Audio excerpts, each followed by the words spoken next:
Shalom saudara pendengar yang dikasihi Tuhan. Melalui kesempatan ini, saya akan menanggapi khotbahnya Bapak Ustadz Dr. Muhammad Yahya Waloni dari Manado berkenaan dengan ceramah keagamaannya berikut ini. Bagi saya pribadi, seseorang pindah agama itu merupakan hak setiap individu, dan itu di Indonesia dilindungi oleh undang-undang. Seorang Nasrani mau pindah agama dan menjadi ustadz, itu bagus, silakan saja, daripada meninggalkan agamanya lalu menjadi preman. Demikian juga seorang Islam mau pindah agama menjadi Nasrani, juga tidak perlu dipermasalahkan, karena itu keyakinan seseorang. Saya menanggapi ceramahnya beliau, Ustadz Dr. Muhammad Yahya Waloni ini, karena beliau menjelek-jelekan Nasrani. Secara pribadi, saya tidak sependapat jika seseorang pindah agama, lalu menjelekkan agamanya yang lama. Baik seorang Nasrani berpindah menjadi Islam, lalu menjelek-jelekkan agama Nasrani seperti yang dilakukan oleh Ustadz Dr. Muhammad Yahya Waloni ini. Maupun seorang Islam yang berpindah menjadi Nasrani, lalu menjelek-jelekkan agama Islam. Bagi saya itu sangat tidak baik. Kalau memang sudah meninggalkan agama Islam, ya tekunilah agamanya yang baru dengan baik, dan tidak usah menjelek-jelekkan agama Islam. Sekali lagi, ini menurut pendapat saya. Kalau sudah pindah agama, silahkanlah tekuni agamanya yang baru dengan baik, dan tidak usah menebar kepahitan. Karena hal itu akan menimbulkan konflik yang tajam secara horizontal di kalangan akar rumput, yaitu umat yang seharusnya belajar agamanya sendiri-sendiri dengan baik. Secara pribadi, saya juga angkat jempol kepada Bapak Ustadz Dr. Muhammad Yahya Waloni yang merasa sudah mendapatkan pengayoman bagi jiwanya untuk keselamatan kekalnya nanti. Jadi tanggapan saya ini hanya sekedar meluruskan apa yang disampaikan oleh Ustadz Dr. Muhammad Yahya Waloni tanpa syakwa sangka negatif, melainkan berdasarkan pemahaman saya terhadap kitab sucinya umat Nasrani.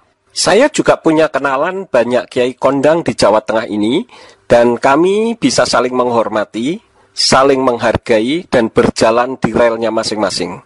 Sehingga hubungan kami sudah seperti keluarga saja, untuk membangun negara Indonesia yang kondusif, sehingga Indonesia akan maju. Untuk itu, selamat mendengarkan dengan hati yang sejuk, agar bisa menjadi tuntunan jalan menuju ke surga nanti. Tuhan memberkati kita semua. Amin. Dr. Muhammad Yahya Waloni dilahirkan di kota Manado 30 November 1970. Pada tanggal 18 Ramadan 1427 Hijriah atau tepatnya pada hari Rabu 11 Oktober 2006, beliau bersama istri dan 3 orang putranya sah memeluk agama Islam. Bagi beliau, memeluk agama Islam memiliki makna filosofis dan spiritual. Sesungguhnya bukan pindah agama tetapi kembali ke jalan yang lurus. Sebelum beragama Islam, beliau adalah seorang pendeta atau pelum GKI di tanah Papua, Klasis Raja Ampat, Sorong Kepulauan, Provinsi Irian Jaya Barat. Beliau juga pernah menjabat ketua atau rektor STT Calvinis Ebenezer Sorong sejak tahun 1997 sampai 2004. Selanjutnya pada tahun 2003, beliau meningkatkan status STT Calvinis ke tingkat universitas yang saat ini dikenal dengan nama Universitas Kristen Papua atau UKIP Sorong. Pada tanggal 28 Januari 2004, beliau mengundurkan diri dari Universitas Kristen Papua atau UKIP. Tanggal 10 Februari 2004, beliau ditugaskan oleh pihak Gereja Kristen Pemancar Injil atau GKPI Tarakan. Beliau bertugas memimpin jemaat di Desa Long Telenjau, Kabupaten Tanjung Selor, Provinsi Kalimantan Timur.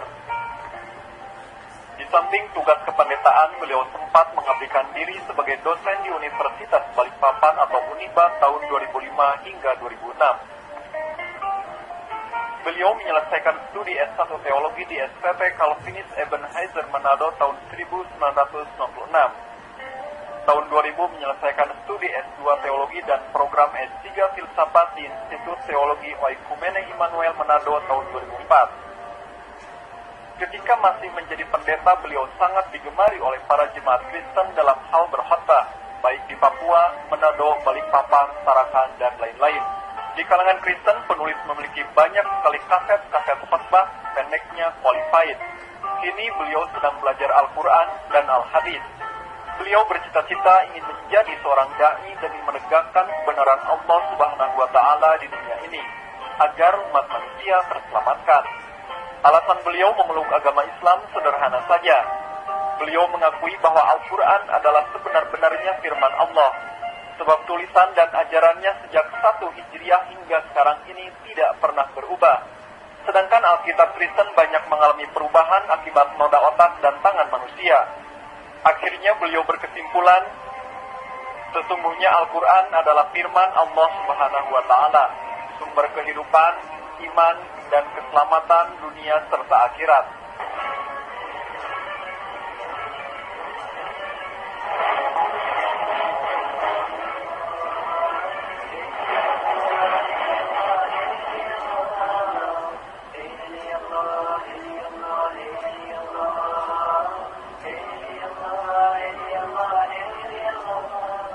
Assalamualaikum warahmatullahi wabarakatuh.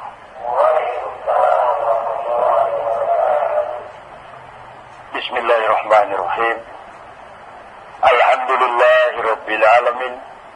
Wassalatu wassalamu ala asrofil anbiya'i sayyidina wa maulana Muhammadin wa ala alihi wa sahbihi ajmain, amma ba'd. Asyhadu an la ilaha illallah wa asyhadu anna Muhammadar Rasulullah. Wa la tujadilu ahlal kitab wa kullu amana bila syai'un sila ilaina wa ilahuna wa ilahukum wahidun. A'udzu billahi minasy syaithanir rajim. La tajidana ashala nasi rawatan lillazina amanul yahuda wallazina asyraku wa la tajidana aqrabahum mawaddatan lillazina amanul lazina qalu inna nasara zalika bi anna minhum bisisina wa ruhbanau wa annahum la yastakbirun. Wa idza zamihum unsila ila rasuli tara ayyunakum tafidu minat dan imima arafu minal haq yaquluna rabbana amana faktubna masyahidin Muhammad. Hadirin yang saya muliakan rahimakumullah,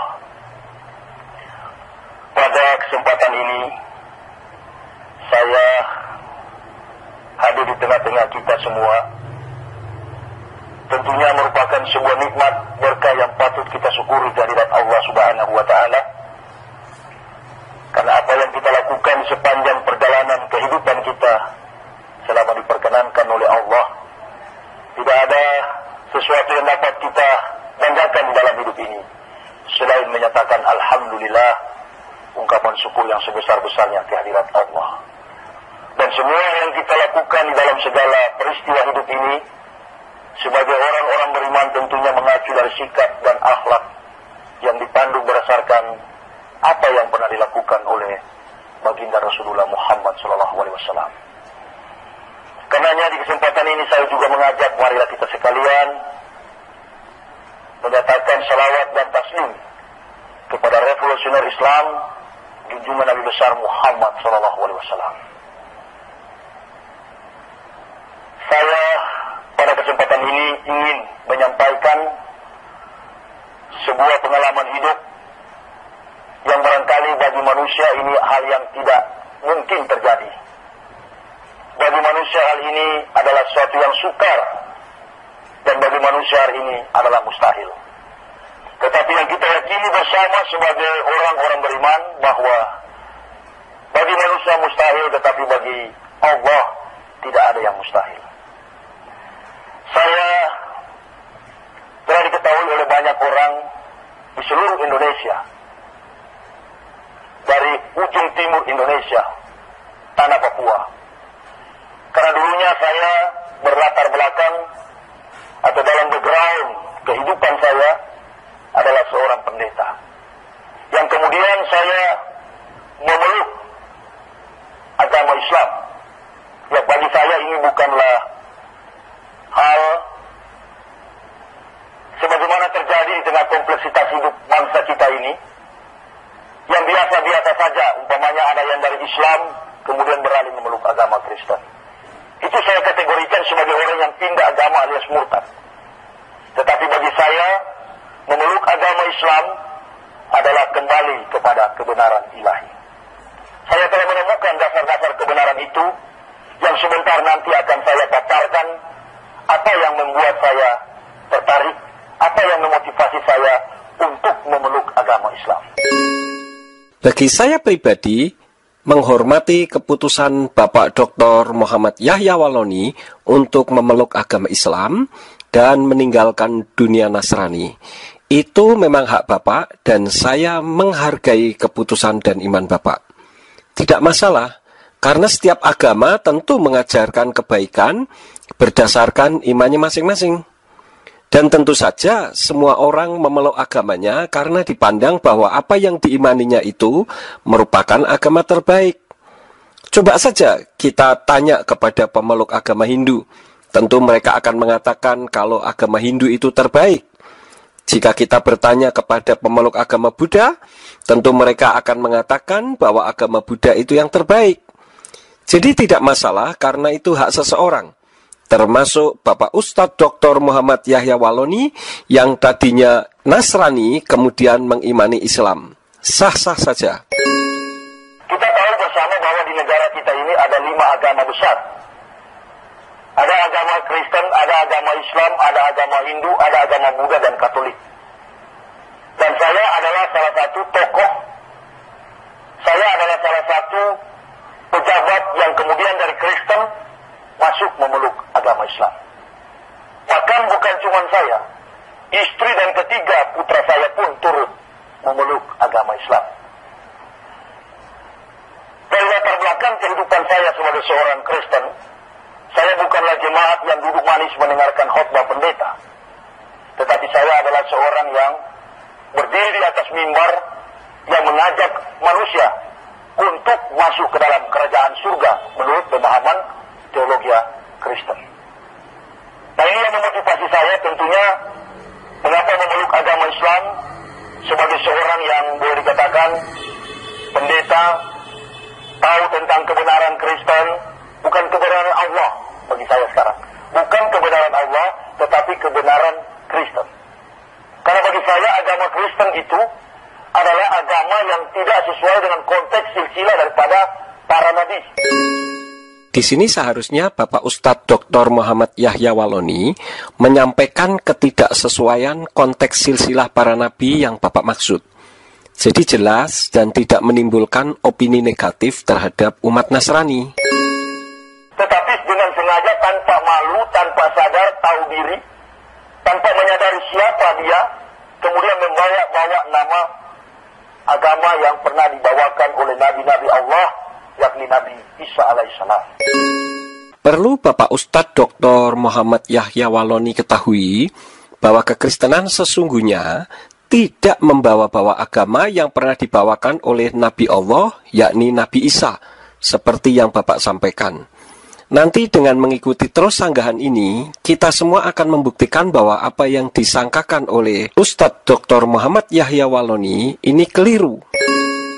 Kita mengakui sebagai umat Islam bahwa Isa adalah kategori Nabi yang dimuliakan dan sangat dihormati di dalam kebenaran kitab suci Al-Quran. Nah, inilah dasar yang memotivasi saya ketika sampai ke daerah Timur Tengah, ke Israel, maka saya mendapatkan pengakuan umat Israel itu jauh berbeda langit dan bumi antara Israel dengan umat Kristen yang ada di dunia. Israel mempunyai pengakuan Shema Yisrael, Yahweh Elohanus, Yahweh Ahad. Atau dalam bahasa Ibrani modern, Shema Yisrael, Yahweh Elohenu, Yahweh Ehad. Sama, Ehad mengidentikan dengan keesaan, ketauhidan Allah Subhanahu wa Ta'ala. Bapak Ustadz Dr. Muhammad Yahya Waloni, saya sampaikan bahwa berdasarkan kitab Tenak, Echad yang dimaksud di situ bukan mengidentikan keesaan ketauhidan Allah, melainkan keesaan Yahweh sebagai pencipta langit dan bumi. Seperti yang dikatakan dalam kitab Zekaria pasal yang ke-14 ayat yang ke-9 yang mengatakan wahaya Yahweh lemelek alkal haaretz bayom hahu yihye Yahweh echad usmo echad, yang artinya dan pada hari itu Yahweh akan menjadi raja atas seluruh bumi, Yahweh lah satu-satunya dan namanya pun satu. Mungkin Bapak Ustadz Dr. Muhammad Yahya Waloni sampai di sini masih confused mengenai Allah dengan Yahweh yang tadi saya maksud. Allah dan Yahweh itu sama-sama nama diri. Allah itu nama diri sesembahannya umat Islam yang menurut buku agama-agama manusia merupakan adopsi dari sesembahannya orang Arab zaman jahiliyah. Bapak juga tahu akan hal ini. Sedangkan Yahweh dalam kitab Tenak itu merupakan nama sesembahannya Abraham, Yitzhak, dan Yakob yang secara spesifik dan eksklusif adalah sesembahannya orang Yahudi. Saya menghargai umat Islam, maka dalam kekristenan yang benar seharusnya memang tidak ada nama Allah yang disebutnya Allah, baik itu Allah huruf besar semua, Allah hanya saja yang huruf depan yang besar, maupun Allah dalam huruf kecil semua.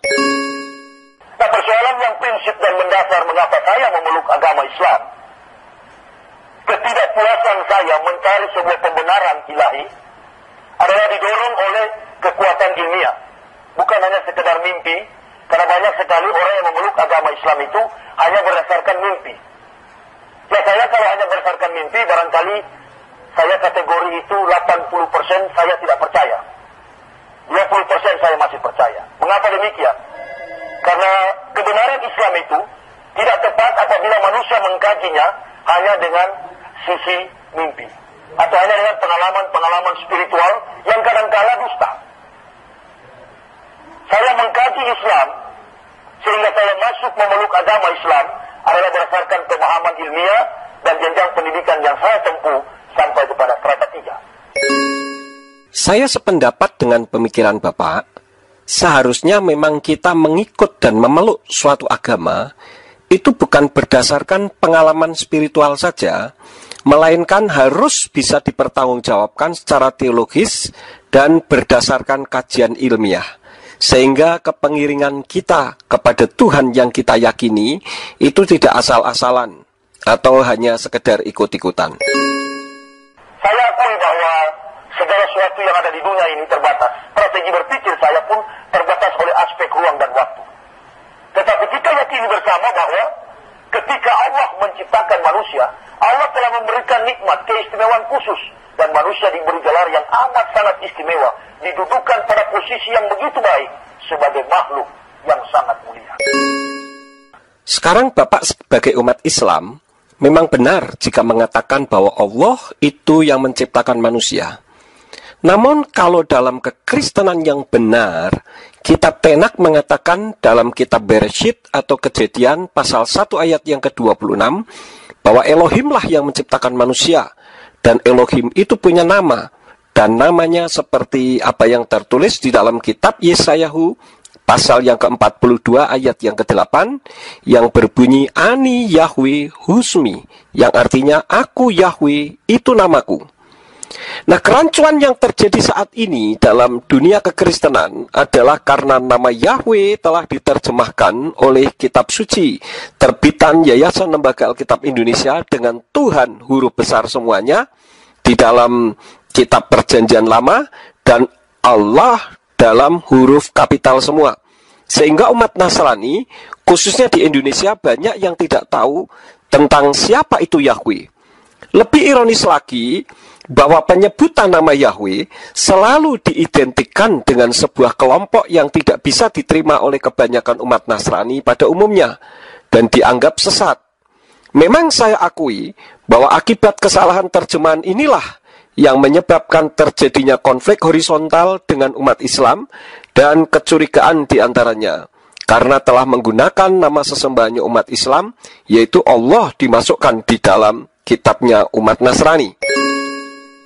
Dari sini menggambarkan bahwa sebuah pemahaman yang tertuang dalam konsep kehidupan bahwa manusia itu segambar dan sehalik dengan Allah. Ini memotivasi manusia terus untuk berpikir mencapai sebuah kehidupan yang lebih bermakna, lebih berarti, amat sangat lagi kehidupan yang membawa kepada keabadian hidup kekal, yakni surga nan abadi.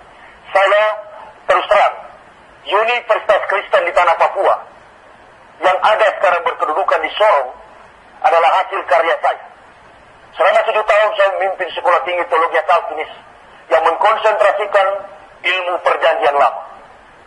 Saya banyak mendidik para pendeta bahkan dengan mengajarkan bahasa-bahasa Ibrani yang kemudian menuangkannya di dalam sebuah konsep pemahaman dan terus mencari penyatuan di dalam konsep ketuhanan bersama dengan arus, bersama dengan suasana konteks zaman, dan terus mencapai sebuah persepsi yang sama dengan agama Yahudi. Tapi sampai hari ini agama Kristen tidak pernah mencapai persepsi yang sama dengan konsep keyakinan agama Yahudi.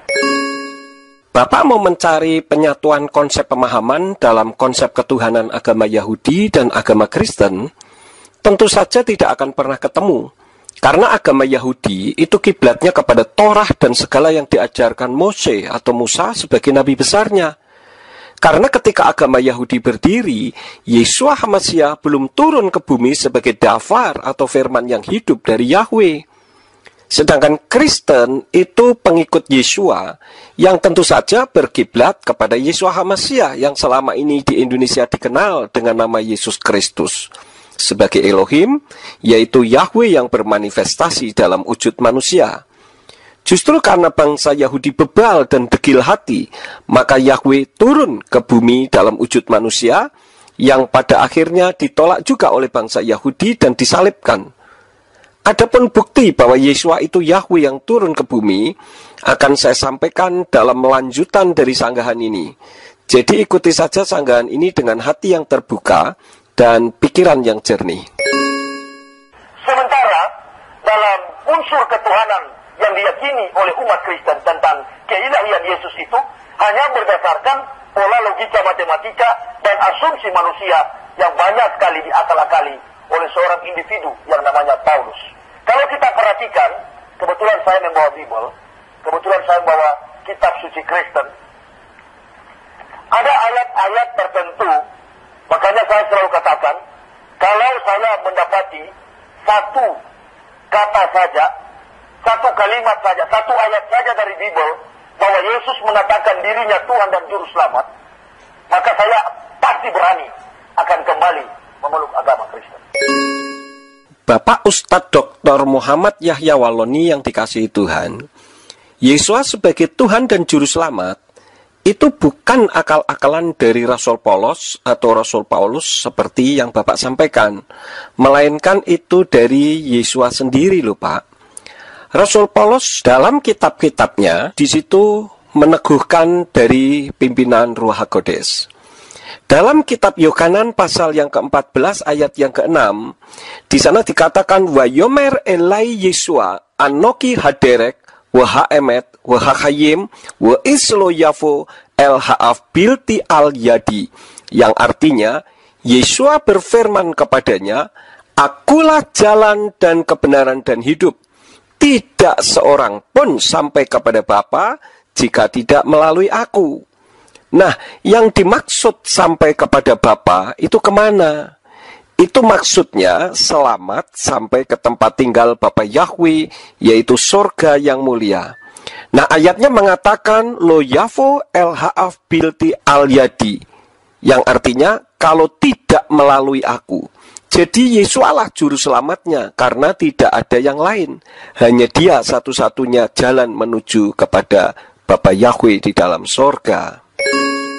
Tetapi semua isi perjanjian lama dan perjanjian baru, 39 kitab perjanjian lama, dari Beresit ini bahasa Ibrani artinya kejadian, dan sampai Maleaki, itu tidak pernah mendapatkan bahwa Yesus Tuhan. Dalam kitab perjanjian lama, justru tertulis nubuatan-nubuatan yang berkaitan tentang diri Yeshua HaMashiach dalam kaitannya sebagai Tuhan dan Juru Selamat manusia. Dan semua nubuatan-nubuatannya itu tergenapi dalam kitab-kitab di Perjanjian Baru. Nah, saya akan berikan contoh nubuatan-nubuatan tersebut dan penggenapannya. Di antaranya adalah yang pertama, di dalam Yesayahu pasal yang ke-53 ayat 1 sampai ayat yang ke-7, di mana ayat tersebut membicarakan tentang Yeshua HaMasiah yang mati tersalib karena pemberitaannya ditolak oleh orang Yahudi. Bunyi ayatnya sebagai berikut. Siapakah yang telah percaya kepada pemberitaan kami? Dan kepada siapakah lengan Yahweh telah dinyatakan? Ya, dia tumbuh bagaikan tunas muda di hadapannya, dan bagaikan akar dari tanah yang kering. Dia tidak mempunyai bentuk ataupun kemuliaan, sehingga kita memandangnya, ataupun rupa, sehingga kita mengingininya. Dia direndahkan dan ditolak oleh manusia, seorang yang penuh penderitaan, dan yang dikenal berpenyakitan, dan seperti yang menyembunyikan wajahnya dari dirinya. Dia direndahkan, dan kita tidak mengindahkannya. Sesungguhnya, dia telah menanggung penyakit dan penderitaan kita. Dia telah memikulnya, tetapi kita menganggap dia kena kutuk, dihajar dan didera Elohim. Namun dia ditikam karena pemberontakan kita, diremukkan karena kejahatan kita. Ganjaran demi keselamatan kita menimpa atasnya, dan melalui bilurnya dia telah menjadi kesembuhan bagi kita. Seperti domba, kita semua telah tersesat. Kita masing-masing telah berbalik menurut jalannya sendiri. Tetapi Yahweh telah menimpakan kepadanya kejahatan kita semua. Dia ditindas dan dia disengsarakan, tetapi dia tidak membuka mulutnya. Seperti seekor domba dia digiring ke pembantaian, dan seperti induk domba dia menjadi keluh di hadapan yang menggunting bulunya. Demikianlah dia tidak membuka mulutnya. Bukankah Yeshua HaMasiah dianggap sebagai orang yang terkutuk? Karena orang yang mati di salib itu orang terkutuk? Bagaimana mungkin Pilatus sebagai seorang yang memegang hukum saat itu, dan dalam kitab Lukas pasal 23 ayat yang keempat mengatakan dengan jelas, "Aku tidak mendapati kesalahan apapun pada orang ini." Artinya, Yeshua telah membuktikan kalau dirinya tidak berdosa apapun, sempurna dalam kekudusan hidupnya, namun tetap saja dihukum mati, karena memang harus menggenapi nubuatan kitab Yesayahu tadi. Dan Yeshua memang harus mati dan hidup kembali supaya dia menjadi Elohim atas orang-orang hidup dan orang-orang mati juga, seperti apa yang tertulis di dalam kitab Roma pasal yang ke-14 ayat yang ke-9. Yang kedua, Yeshua itu Elohim yang berdiam di antara manusia. Dalam kitab Yesayahu pasal yang ke-7 ayat yang ke-14, di sana dikatakan, "Laken yiten Adonai hu lakem ot hine ha'al mahara wa yoledet ben wekarat semo Immanuel." Yang artinya, sebab itu Tuhan sendiri akan memberikan kepadamu sebuah tanda. Lihatlah, perawan itu akan mengandung dan akan melahirkan seorang putra, dan dia akan memanggil namanya Immanuel.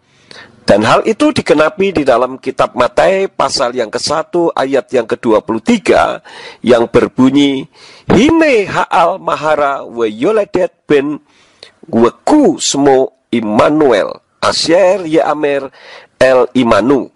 Yang artinya, lihatlah, seorang perawan akan mengandung dan akan melahirkan seorang putra, dan mereka akan menyebut namanya Immanuel, yang diterjemahkan artinya Elohim beserta kita. Nah, dari ayat ini kita tahu bagaimana Yeshua adalah Elohim yang menyertai manusia. Yang ketiga, Yeshua saat disalib, kakinya tidak dipatahkan. Dalam kitab Perjanjian Lama tertulis dalam kitab Mazmur pasal yang ke-34 ayat yang ke-21 yang berbunyi, "Dialah yang menjaga semua tulangnya, tidak satu pun daripadanya dipatahkan." Nah, dalam Perjanjian Baru, Yesus saat disalib kakinya tidak dipatahkan, sementara dua penjahat yang disalib di samping kanan dan kirinya, semua kakinya dipatahkan. Namun kaki Yesus tidak dipatahkan, sesuai dengan kitab Yohanan pasal 19 ayat 31 sampai 33 yang berbunyi demikian. Kemudian, agar mayat-mayat itu tidak tetap di atas salib pada hari Sabat, karena itu adalah hari persiapan. Sebab hari itu adalah hari Sabat yang agung. Maka mereka meminta kepada Pilatus agar kaki-kaki mereka dipatahkan dan mereka harus dibawa pergi. Lalu datanglah para prajurit dan benar-benar mematahkan kaki orang yang pertama dan orang yang lainnya yang disalibkan bersama dia. Namun ketika tiba pada Yesus, saat mereka melihat dia sudah mati, mereka tidak mematahkan kakinya. Kemudian yang keempat, Yesus sebagai yang awal dan yang akhir. Dalam kitab Yesayahu pasal yang ke-41, ayat yang keempat bagian B mengatakan, Ani Yahweh Rison Wa'et Acharonim Anihu, yang artinya, Aku Yahweh, yang pertama dan yang terakhir. Akulah dia. Dan dalam kitab Yesayahu pasal yang ke-44 ayat yang ke-6 mengatakan, Ko amar Yahweh melek Yisrael wa go'alo Yahweh Sevaot ani Rison wa ani Acharon umibal ade en Elohim, yang artinya, berfirmanlah Yahweh Raja Yisrael yang menebusnya. Yahweh Sevaot berfirman, Akulah yang awal dan yang akhir, dan tidak ada Elohim selain aku.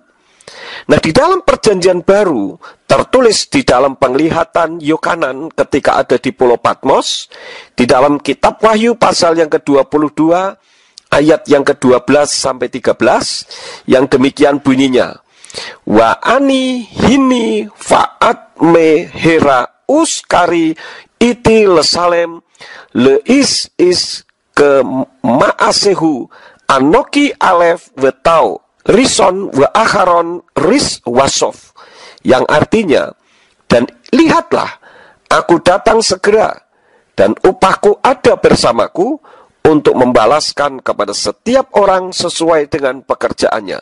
Akulah alef dan tau, permulaan dan penghabisan, yang pertama dan yang terakhir.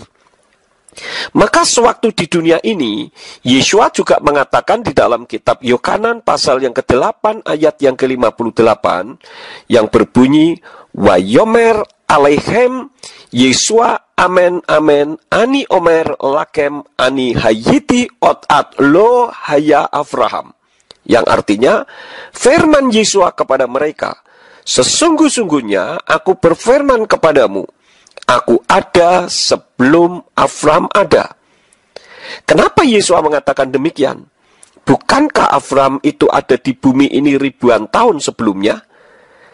Jawabannya adalah, karena Yesus itu Yahweh yang turun ke bumi, bermanifestasi dalam wujud manusia, untuk menyelamatkan siapa saja yang percaya dan beriman kepadanya. Jadi anggapan Bapak Dr. Muhammad Yahya Waloni yang mengatakan bahwa Yesus tidak ada dalam perjanjian lama sebagai Tuhan sama sekali keliru. Kalau saya ungkapkan, sebetulnya masih ada banyak yang lain, nubuatan-nubuatan tentang Yesus di dalam kitab perjanjian lama. Sebaliknya, di dalam Bible ini menceritakan banyak tentang kerasulan baginda Nabi Muhammad SAW. Ini saya bisa buktikan. Dan menurut pemahaman teologi Kristen, apa yang diturunkan Allah kepada Yeremia, apa yang diturunkan Allah kepada Yesaya, apa yang dinubuatkan Allah kepada Musa, katanya itu untuk kehadiran nanti Yesus Kristus. Dalam Tenak yang berfirman kepada Nabi Yirmiyahu atau Yeremia itu bukan Allah, melainkan Yahweh, seperti dalam kitab Yirmiyahu pasal 1 ayat 4-5 yang berbunyi, Wa yehi devar Yahweh elai lemor beterem et sarka fabeten yeda tika ufterem Tetse merekem hikdas tika nafi lagoyim netatika, yang artinya, dan datanglah firman Yahweh kepadaku dengan mengatakan, sebelum aku membentuk engkau dalam rahim, aku telah mengenal engkau, dan sebelum engkau keluar dari kandungan, aku telah menguduskan engkau. Aku telah menetapkan engkau sebagai nabi bagi bangsa-bangsa. Sebagaimana Yahweh berfirman kepada Yeremiyahu, demikian pula yang berfirman kepada Nabi Yesayahu itu bukan Allah, melainkan Yahweh. Seperti dalam kitab Yesayahu pasal 8 ayat 1 yang berbunyi, Wa yomer Yahweh elai kagleha gilayon gadol uktof alai beterek enos lemahir sakal kasbas, yang artinya, dan Yahweh berfirman kepadaku, ambillah sebuah batu tulis besar dan tulislah di atasnya dengan alat tulis manusia, mahir salal kasbas. Nah, ini tidak tepat dan akan saya buktikan menurut dasar teologi Kristen. Saya tidak dapat membuktikan kenabian Nabi Muhammad dalam sisi Al-Quran. Karena memang saya dari masa kecil ya hidup di tengah kompleksitas kehidupan 99% pemeluk agama Kristen Protestan, yakni kota Manado. Kalau Bapak menyadari tidak dapat membuktikan kenabian Muhammad menurut sisi Al-Quran, sebaiknya setelah menjadi Islam, pelajarilah kenabian Muhammad dari sisi Al-Quran dengan baik. Bukan membuktikan kenabian Muhammad menurut sisi kitab sucinya Nasrani. Tentu hal ini tidak akan masuk, bahkan akan menimbulkan kerancuan. Karena itu tafsiran Bapak yang rancu itu nanti akan saya luruskan. Saya menyimak perdebatan di internet yang menunjukkan sama-sama tidak berhikmat dan tidak bijaksana, yang justru menimbulkan permusuhan di antara mereka, di mana ada orang Islam mengobrak-abrik dengan menafsirkan kitab sucinya umat Nasrani yang tidak mereka imani dengan tafsiran menurut kehendaknya sendiri. Demikian pula, ada umat Nasrani yang mengobrak-abrik dengan menafsirkan Al-Quran yang tidak mereka imani dengan tafsiran menurut kehendaknya sendiri. Tentu saja sampai kiamat juga tidak akan bisa ketemu. Ketemunya hanya permusuhan dan berantem. Walaupun Islam dan Nasrani itu memang sama-sama agama samawi, serumpun, namun kan sudah dibatasi oleh kitab masing-masing sebagai pedoman iman yang baku. Jadi jangan dicampur adukkan lagi lah. Biarkan berjalan menurut pemahaman dan imannya sendiri-sendiri saja. Pelajari iman masing-masing berdasarkan kitabnya sendiri-sendiri, sehingga tidak menimbulkan permasalahan dalam permusuhan. Tidak baik dan kontraproduktif bagi negara kita yang membutuhkan persatuan dan kesatuan saat ini. Makanya saya sulit untuk mengetahui Al-Quran secara baik. Bahkan bila kedapatan membaca Al-Quran, otomatis dipukul. Umur 14 tahun, saya pernah mengikuti pengajian dengan teman saya namanya Wadi. Dan kebetulan masih ada masjidnya sampai saat ini, Masjid Al-Munawwarah, Tumumpa, Manado. Dan saya pernah dipukul oleh ayah-ayah sampai bawa belur karena mengikuti pengajian waktu masih remaja. Jadi panggilan saya untuk memeluk agama Islam itu telah terjadi ketika saya remaja. Nanti digenapi oleh Allah pada tahun 2006 ketika saya sudah menjabat sebagai pendeta malang melintang dan banyak jasa bagi gereja. Mungkin suasana ini saya ingin sekali untuk dihadiri oleh umat Kristen. Ceramah Bapak Ustadz Dr. Muhammad Yahya Waloni ini sengaja direkam. Jadi walaupun tidak dihadiri oleh umat Nasrani, tetap saja rekamannya akan kemana-mana dan pasti akan sampai ke tangan umat Nasrani. Dan sekarang ini sampai ke tangan saya.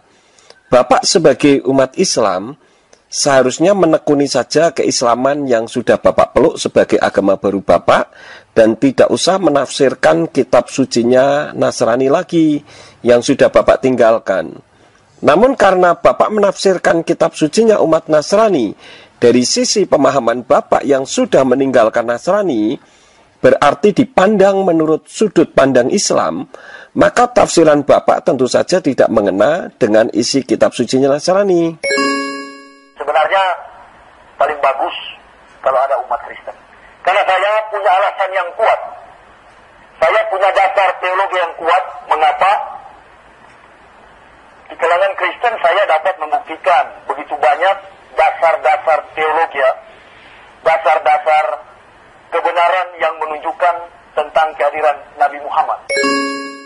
Kenabian Muhammad tentu saja tidak akan bisa Bapak temukan dalam kitab sucinya umat Nasrani, Pak. Karena dari segi historis dan teologisnya saja sudah berbeda.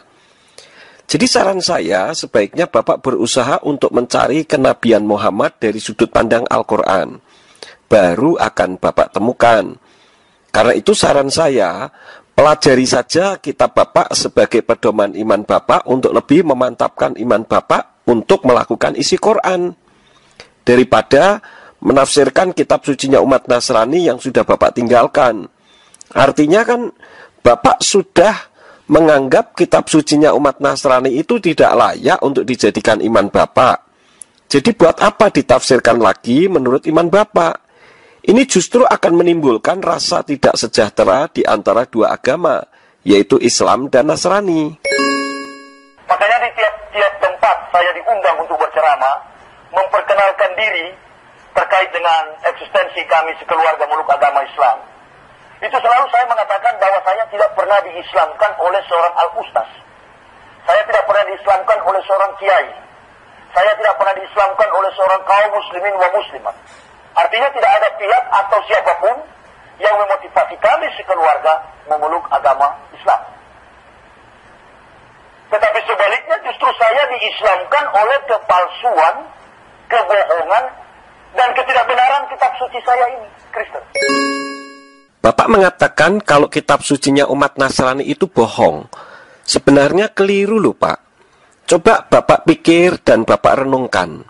Teman saya yang Islam mengatakan kalau umat Islam itu juga mempercayai kitab Torah, Zabur atau Mazmur dan Injil. Jadi kalau Bapak mengatakan kitab sucinya umat Nasrani itu bohong, berarti umat Islam secara tidak langsung juga percaya kepada kebohongan. Menurut saya, bukan kitab sucinya umat Nasrani yang bohong loh, Pak, melainkan ketidakmampuan Bapak dalam mengkaji kitab sucinya umat Nasrani sehingga Bapak berkesimpulan demikian. Saya bisa tunjukin ada 2 kitab di tangan saya, bahkan 3. Saya bisa katakan bahwa bahasa yang difungsikan oleh Nabi Isa alaihissalam yang di Yesus Tuhankan itu adalah bahasa Arab. Saya bisa buktikan dari ketiga kitab ini. Makanya ketika orang Kristen yang tidak pernah ke Yerusalem, mereka berkata, itu di sana Timur Tengah itu tempat Bani Israel hidup adalah Yerusalem. Padahal bahasa di sana bukan Yerusalem, Urusalimu. Dan di dalam abjad Ibrani, Urusalimu itu tidak pernah ada abjad vowel. Semuanya adalah abjad konsonan atau abjad huruf mati. Yesua HaMasyiah itu dalam menjalankan misi Bapa Yahweh menggunakan bahasa Aram dan bahasa Ibrani. Bapak tadi sudah mengutip kalimat bahasa Ibrani, dan memang bahasa Ibrani itu semuanya terdiri dari huruf mati. Namun bukan berarti tidak bisa berbunyi. Buktinya Bapak bisa mengucapkan Shema Yisrael, Yahweh Eloheinu, Yahweh Echad. Nah huruf-hurufnya kan huruf mati semua. Kenapa Bapak bisa mengucapkan? Dan apa yang Bapak ucapkan tersebut memang benar. Jadi huruf mati semua bukan berarti tidak bisa berbunyi. Nah makanya ketika kita berbicara tentang perjanjian lama, orang Kristen banyak terjebak dengan penipuan. Orang Kristen banyak terjebak dengan kebohongan dari pihak-pihak penulis kitab. Nah ini yang menunjukkan bahwa manusia Kristen itu, orang-orang Kristen adalah orang-orang yang sebenarnya sudah tertipu oleh konsep Yahudi dan Yunani. Bapak keliru. Penulis kitab suci Nasrani itu tidak berbohong dan tidak ada kaitannya dengan bahasa Yunani. Bahasa Yunani itu merupakan kitab terjemahan. Kalau Bapak menganggap penulis kitab sucinya Nasrani itu bohong, buat apa Bapak mengimani Islam sekarang ini? Sedangkan Islam sendiri tidak bisa lepas dari yang namanya kitab Torah, Zabur atau Mazmur dan Injil. Jadi Bapak juga masih percaya kepada kebohongan dong. Sebab secara historis Al-Quran itu ada 600 tahun setelah Injil. Artinya secara historis tidak lepas dari Injil. Tapi mereka belum sadar. Lagi pula di pihak lain, Islam itu adalah agama yang mahal. Islam itu bukan setiap orang yang mendapatkan hidayah dari Allah. Jadi ketika orang mendapatkan hidayah dari Allah, maka dia akan sampai kepada Islam. Tetapi Allah buat Islam itu hadir di dunia ini dipandang oleh manusia terlalu hina. Makanya gengsi orang kafir itu, orang Kristen atau agama di luar Islam, itu memandang Islam itu terlalu rendah. Karena melihat individu muslimin wa muslimat. Kaum muslimin wa muslimat yang berbuat sesuatu yang negatif, itu yang mereka jadikan landasan untuk mengukur atau menilai Islam. Mereka tidak menggunakan aksiologi. Bagi saya pribadi, benar tidaknya sebuah agama, kita harus melandaskan diri pada pemahaman aksiologi. Aksiologi ini saya pernah pelajari ketika saya belajar filsafat. Aksiologi ini adalah 3 cabang filsafat nilai yang termuat terrealisasi baik dalam praktek hidup manusia, baik fisik maupun psikologis. Jadi 3 filsafat nilai ini ada etika, ada logika, dan ada estetika. Saya mau katakan bahwa isu ini bagus. Tetapi saya juga sebaliknya mengatakan Bible ini tidak bagus. Ini yang disebut estetika. Menilai, mengukur indah dan jelek di seputar realitas kehidupan manusia. Kedua adalah logika. Logika adalah ilmu yang mengukur, ilmu yang menilai salah dan benar menurut pandangan rasio, pikiran. Dan yang ketiga adalah etika. Etika ilmu yang mengukur salah dan benar menurut pandangan yang terjadi di dalam kehidupan fisik manusia. Ini etika. Nah, kalau kita ukur 2 komunitas agama, Kristen dan Islam, mengapa saya hanya pakai 2 agama? Karena dulu saya beragama Kristen, tapi sekarang saya beragama Islam.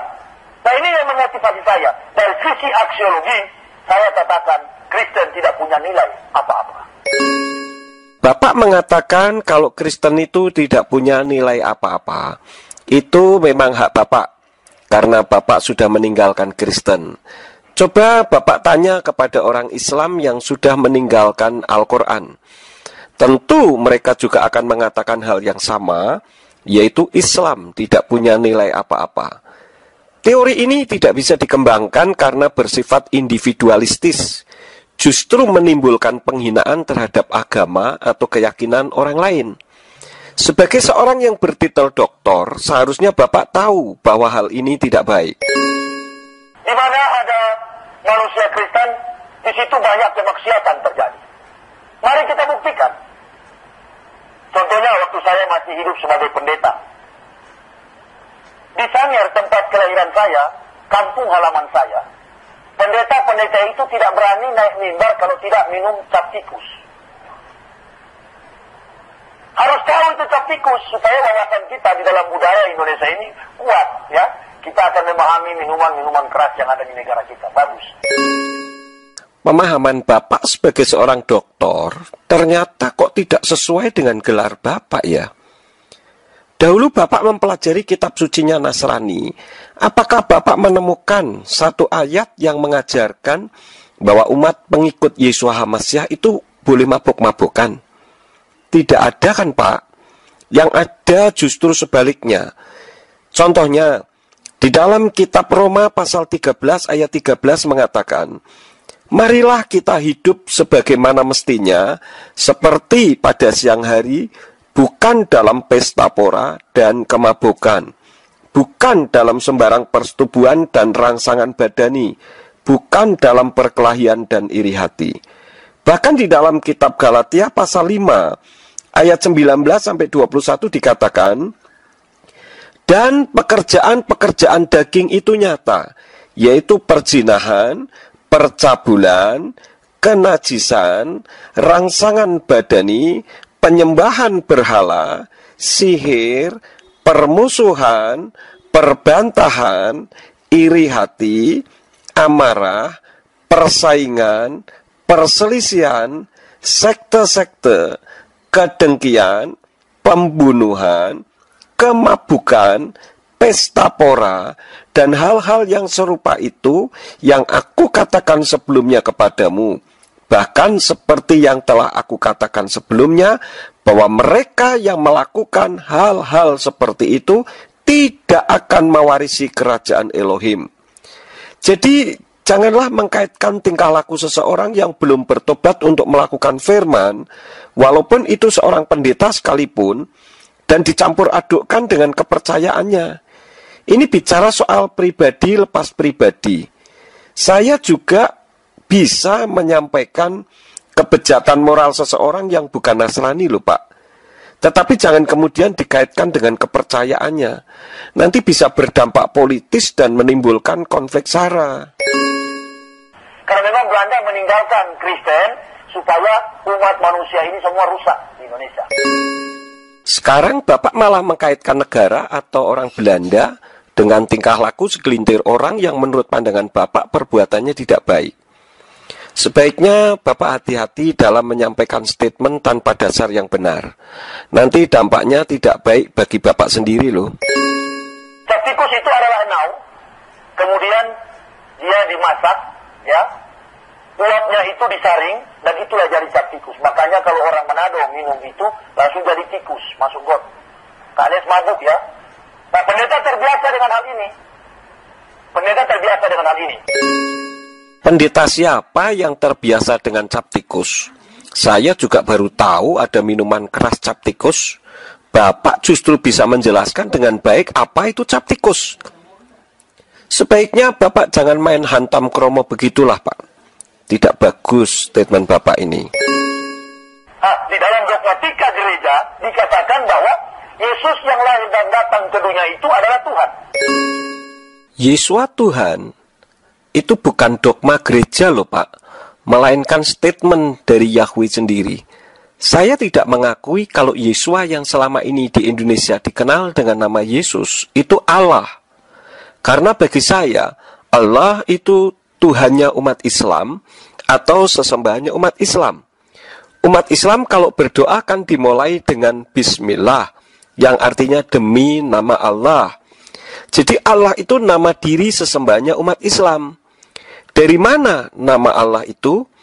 Menurut buku agama-agama manusia, bidah-bidah di Indonesia, passing over dan sebagainya, yang notabene ditulis oleh para cendekiawan Muslim, mengatakan bahwa Allah itu merupakan adopsi dari salah satu sesembahannya orang Arab kuno, suku Quraisy, yang berjumlah 360. Diubah konsepnya menjadi nama Sang Pencipta langit dan bumi dalam Al-Quran. Sebagai seorang teolog, saya bisa menerima dan memahami serta menghormati umat Islam.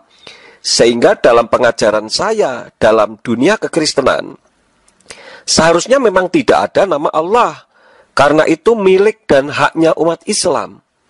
Umat Nasrani sebenarnya tidak punya Allah, punyanya Yahweh sebagai nama diri Sang Khalik, pencipta langit dan bumi, serta alam jagat raya dan pencipta manusia, di mana Yahweh bermanifestasi dalam wujud manusia pada pribadi Yeshua HaMashiach. Itulah sebabnya, maka di dalam kitab Yohanan pasal yang ke-10 ayat yang ke-30 mengatakan, Ani waha'af ekhad, yang artinya, aku dan Bapa itu satu. Jadi antara Yeshua dengan Yahweh itu tidak bisa dipisah-pisahkan. Jadi menolak Yahweh itu sama saja dengan menolak Yeshua. Di dalam kitab Yohanan pasal yang ke-15 ayat yang ke-23, di sana dikatakan hasne oti husne gam et avi, yang artinya siapa yang membenci aku, ia juga membenci Bapakku. Jadi siapa yang membenci Bapakku, tentu sama saja dengan membenci aku, kata Yeshua. Siapa yang disebut Bapa di situ? Tidak lain adalah Bapa yang tinggalnya di sorga, yaitu Bapa Yahweh. Maka Yeshua di dalam kitab Yohanan atau Yohanes 8 ayat yang ke-24 mengatakan, Laken amarti lakem ki tamutu fakatotaikem, ki imlo ta'aminu fi ki anihu tamutu fakatotaikem. Yang artinya, Oleh karena itu aku berkata kepadamu bahwa kamu akan mati dalam dosa-dosamu, sebab jika kamu tidak percaya bahwa akulah Dia, maka kamu akan mati dalam dosa-dosamu. Nah, siapakah yang disebut dengan Dia di situ? Tidak lain adalah Yahweh Elohim. Jadi Yesua itu Tuhan atau sesembahan dan layak untuk disembah karena Yesua itu Yahweh dalam wujud manusia. Saat Yahweh bermanifestasi dalam wujud manusia, di sorga tetap ada Yahweh dan di bumi ada Yesua. Itulah yang disebut dengan Echad, satu tetapi jamak, karena Dia itu maha hadir, bisa ada di mana-mana tempat, dalam wujud apa saja, dan dalam waktu yang sama, dan dalam tempat yang berbeda. Kalau manusia itu satu tetapi tunggal, di mana bahasa Ibraninya bukan Echad melainkan Yahid. Manusia itu Esa tetapi tunggal, yaitu Yahid. Jadi apa yang disampaikan oleh Rasul Paulus atau Paulus itu bukan dogmanya orang gila seperti penyataan dari Bapak Ustadz Dr. Muhammad Yahya Waloni tadi. Rasul Paulus hanya meneguhkan seperti yang tertulis dalam kitab 1 Korintus pasal 12 ayat yang ketiga, yang berbunyi, oleh sebab itu aku memberitahukan kepadamu, bahwa ketika berbicara dalam roh Elohim, tidak seorang pun mengatakan Yesua terkutuk, dan tidak seorang pun dapat mengatakan Yesua Tuhan, kecuali oleh Ruach HaKodes atau Roh Kudus. Lebih jauh di dalam kitab Hebraic Root Version, yaitu kitab suci berbahasa Inggris versi akar Ibrani, mengatakan dengan tegas, siapakah Yesua itu sebenarnya, yaitu Yahweh sendiri, seperti kalimat berikut ini. Di sana dikatakan, because of this, I make known to you that there is no one who speaks by the Spirit of Eloah, and says that Yeshua is a curse, and neither is a man able to say that Yahweh is Yeshua except by Ruach HaKodes. Maka seorang teolog kenamaan yang bernama Lester Sumrall dalam bukunya yang berjudul The Names of God halaman 42 mengatakan bahwa Jesus Christ is Yahweh.